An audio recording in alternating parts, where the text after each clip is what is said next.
विनंती करेन नुसरतच्या हस्ते तुमच्या दयाची पथकाला प्राईज या ठिकाणी दिलं जात आहे।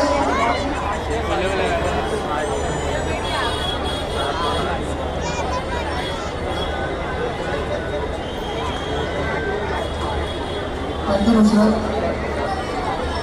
त्याचबरोबर वीर मराठाकडून भरपूर अपेक्षा आहे।